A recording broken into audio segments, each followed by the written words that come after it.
এবং আরো স্মরণ করছি পটুয়াখালীর আহত যোদ্ধাদের, পটুয়াখালীর জুলাই যোদ্ধাদের।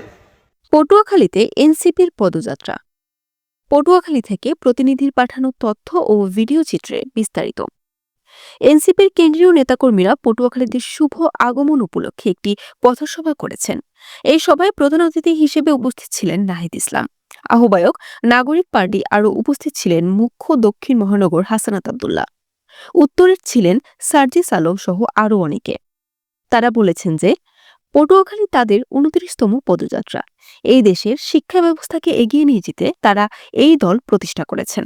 তারা আরও বলেছেন, শিক্ষা, স্বাস্থ্য ও মানুষের কাছে মানুষের দুঃখ দুর্দশা বোঝার জন্য আমরাই দল প্রতিষ্ঠা করেছি এবং শহীদের রক্তের বিনিময়ে এই জুলাই আন্দোলন এরপর প্রতিষ্ঠা হয়েছে। তাই তারা বলেছেন তাদের প্রত্যেকটা জেলা উপজেলায় কর্মী থাকবেন। এই প্রত্যাশা রেখে তারা পথযাত্রা শুরু করেন। প্রিয় পটুয়াখালীবাসী, আমরা জনগণের দুয়ারে যাচ্ছি, আপনাদের দ্বারে এসেছি আপনাদের দুঃখ দুর্দশার কথা শুনতে, জাতীয় নাগরিক পার্টির স্বপ্নের কথা বলতে এবং আগামীর বাংলাদেশ আপনারা আমরা একসাথে মিলে কিভাবে তৈরি করতে পারি সেই রূপরেখা তৈরি করতে। Barishal dot news.